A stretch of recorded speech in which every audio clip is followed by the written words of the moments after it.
Archie Moore didn't start life with much. He was born Archibald Lee Wright, the son of Thomas Wright, a farm laborer who soon drifted away, and Lorena Wright, who struggled to care for her children. His mother later said he was born in 1913 in Benoit, Mississippi, though Archie always claimed 1916 in Collinsville, Illinois. Whatever the year, what mattered most was this: his father was gone before Archie could even know him. His mother, unable to raise him and his sister alone, placed them in the care of her brother and his wife, Cleveland and Willie Pearl Moore, in St. Louis. From them, Archie got something precious: stability. And he got a new name too, Moore. He later explained it with a smile. It was less questions to be called Moore. Archie went to all-black schools in St. Louis, like Lincoln High, though he never finished. Life shifted again in 1928 when his uncle Cleveland died in a strange accident. That's when Archie began drifting toward the streets. He joined a gang. His first theft was small: 2 oil lamps stolen from his own home. He sold them just to buy a pair of boxing gloves. He remembered later, almost with a shrug, "It was inevitable I'd be caught. I think I knew it even before I started." And he was right. He got caught trying to steal coins from a streetcar box and was sentenced to 3 years at a reform school in Boonville, Missouri. But Archie was clever. He kept his head down, behaved, and after 22 months, they let him out early. By 1933, he was looking for a way forward. He joined the Civilian Conservation Corps and worked in the Forestry Division at a camp in Poplar Bluff, Missouri. But Archie never forgot what he really wanted: to fight. He turned his camp duties into training. Other boys laughed when they saw him riding in the back of a truck on rough forest roads, standing tall, ducking branches at the very last moment. To them, it was a game. To Archie, it was practice. Every move was sharpening him for the ring. At the camp, Archie's dedication to boxing didn't go unnoticed. The captain gave him permission to form a boxing team, and soon they were competing in Golden Gloves tournaments across southern Missouri and Illinois. But the ring wasn't just about skill, it was about courage. The air was heavy with racial tension, and Archie felt it every time he stepped through the ropes. He remembered one fight in Poplar Bluff against a white boxer named Bill Richardson. Archie had him on the floor within the first minute, landing a storm of punches to the head. But Richardson's brother was the referee, and he wasn't having it. Furious, he warned Archie to keep your punches up. Archie thought to himself, "Up? I was hitting his head. Any higher, I'd miss him altogether." Still, the referee called it a foul. That lit a fire in Archie. He nearly challenged the referee then and there. But instead, he made up his mind: "Fine, I'll only hit Bill in the head." In the second round, Archie delivered. A sharp left hook spun Richardson's head like a top and sent him crashing down again. And just as the crowd gasped, "For 2 cents, I'd shoot that nigger." Those were the battles Archie fought, inside and outside the ropes. By 1941, his record showed 4 fights: 2 wins, 1 loss, and 1 draw against Eddie Booker. But his body was betraying him.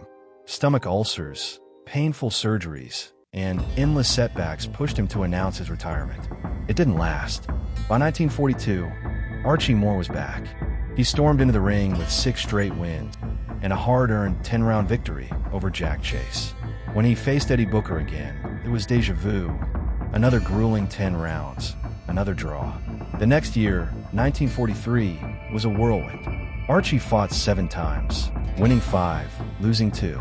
He captured the California State middleweight title from Jack Chase in a 15-round war, only to lose it back in another 15-round decision. But he refused to stay down.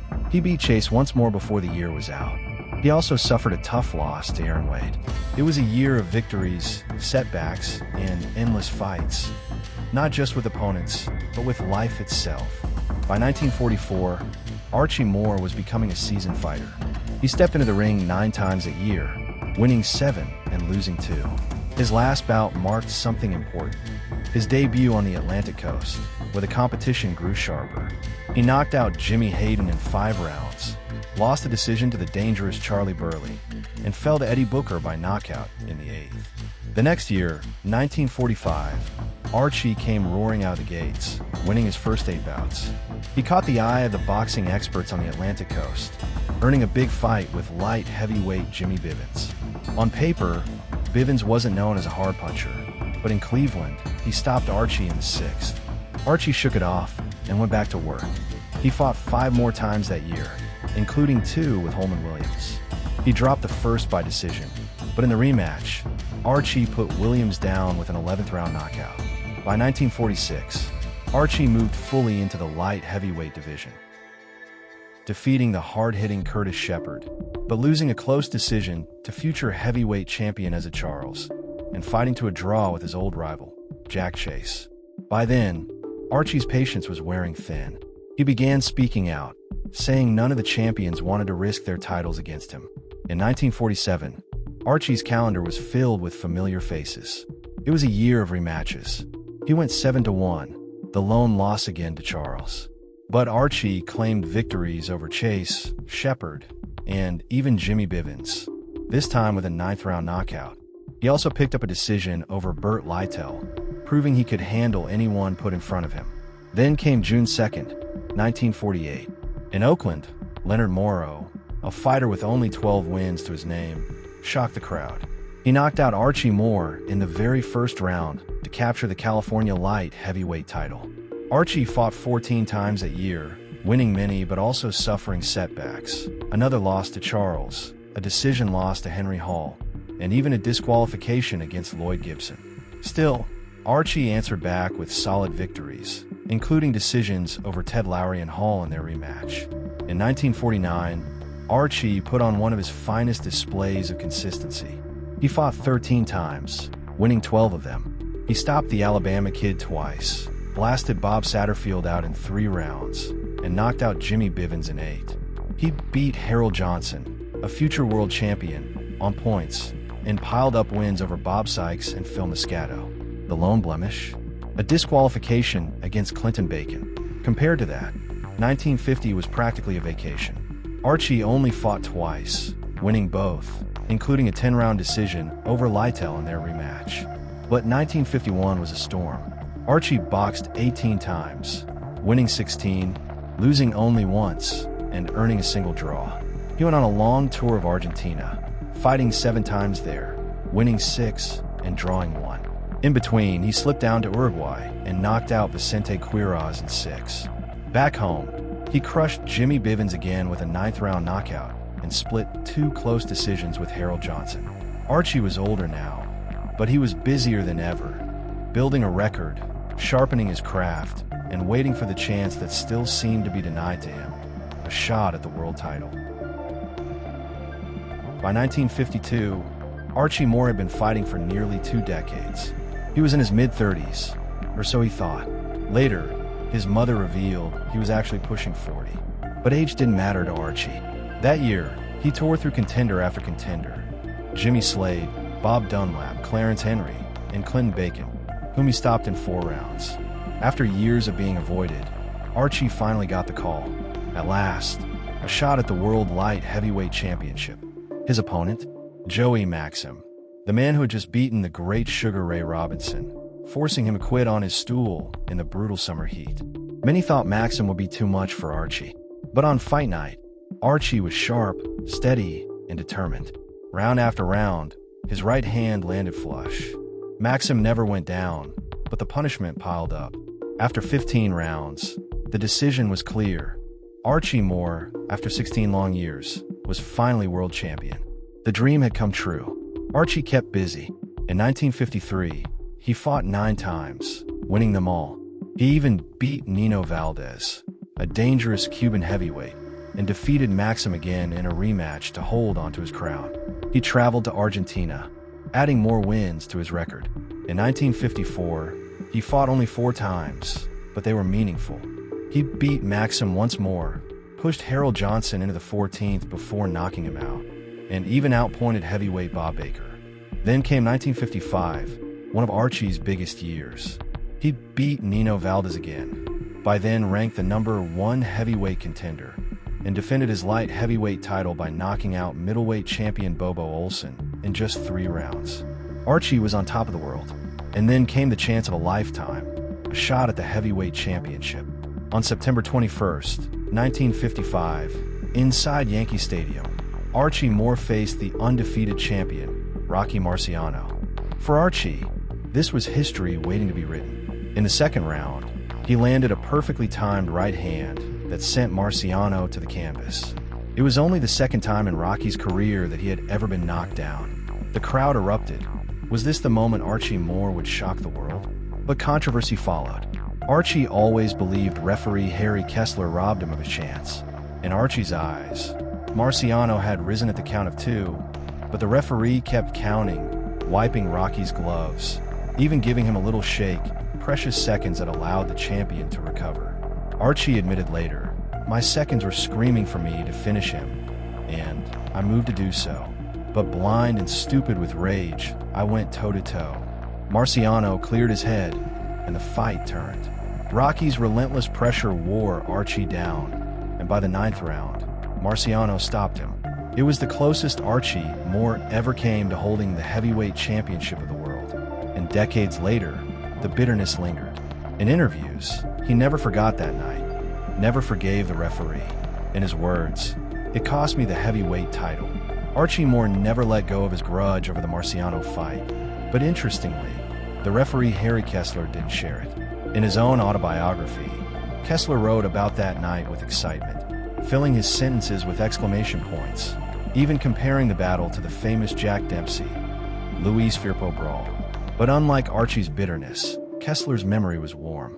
He dedicated nearly a full chapter to praising Moore. Archie had exuded a stalwart confidence from his training camp, Kessler wrote. Archie Moore had more punches in his arsenal than Robin Hood, and all his merry men had arrows in their quivers. Archie Moore was probably as sure a fighter as ever set foot in the ring. And most telling of all, no one ever questioned Archie Moore's courage. When it came to that dramatic knockdown, Kessler flatly rejected Archie's version of events. He insisted he hadn't wasted time wiping Marciano's gloves, saying, "That early in the drama, there was no resin on the canvas." And instead of Archie being blinded by rage, Kessler remembered Moore hesitating, holding back for a couple of seconds before stepping in.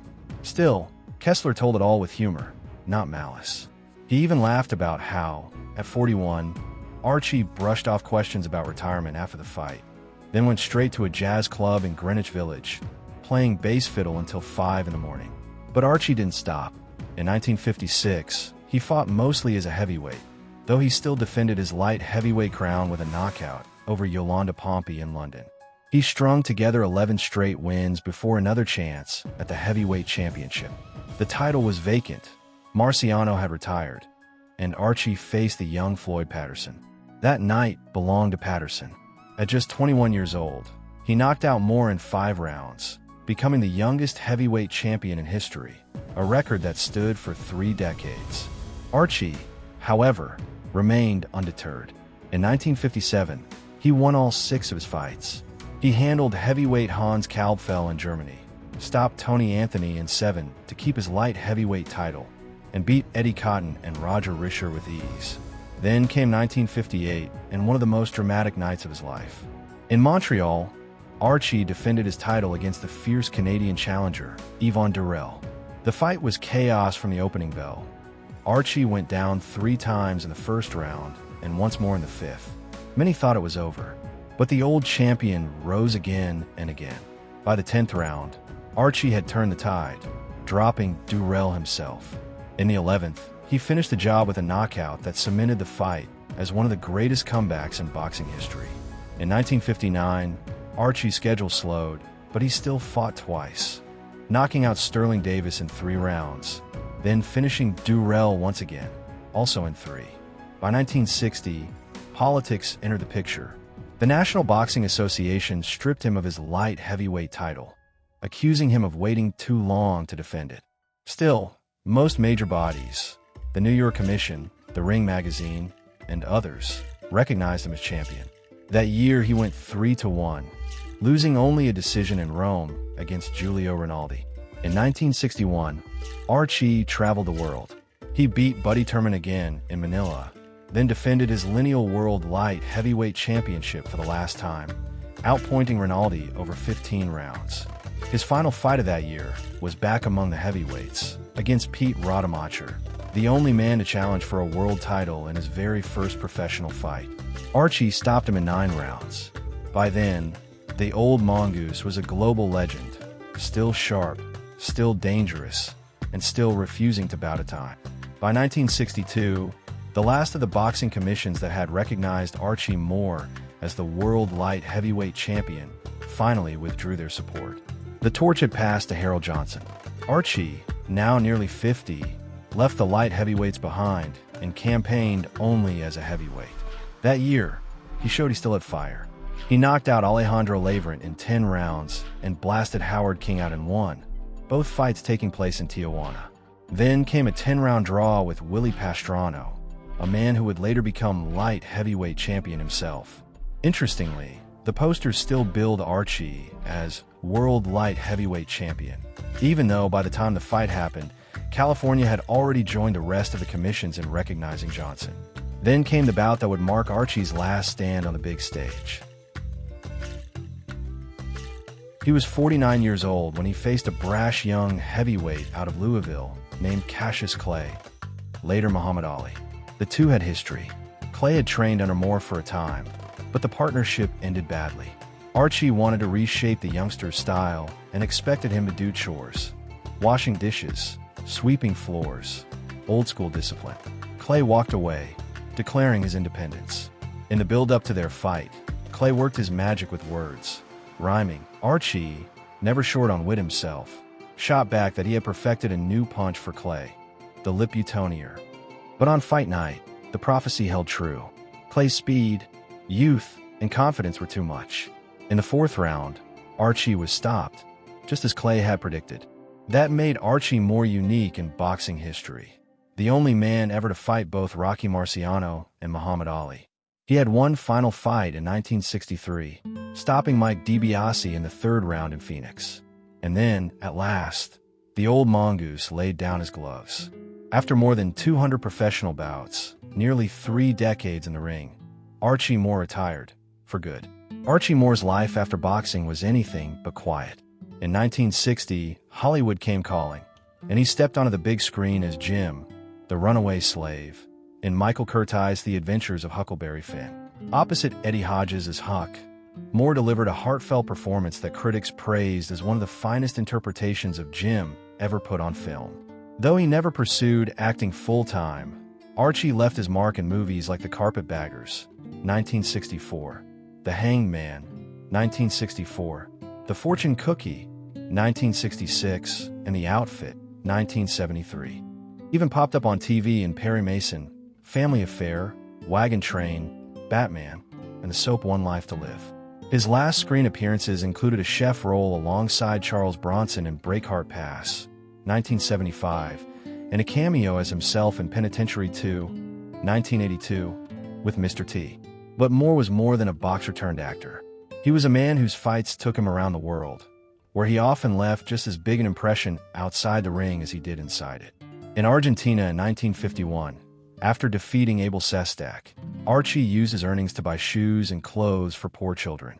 The act touched the hearts of President Juan Perón and his wife, Eva, so much that Archie was invited to remain in Argentina as Minister of Welfare of Children.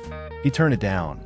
His dream of a world title wasn't yet fulfilled, but the offer spoke volumes about how people saw him. That same spirit of giving back took root in 1957 when Archie founded Any Boy Can, ABC, in San Diego.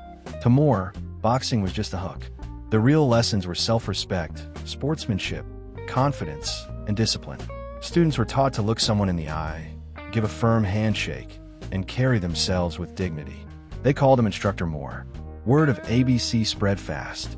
Jamaica invited him to prepare boys for the Olympics, and he trained over 600 youngsters using his methods.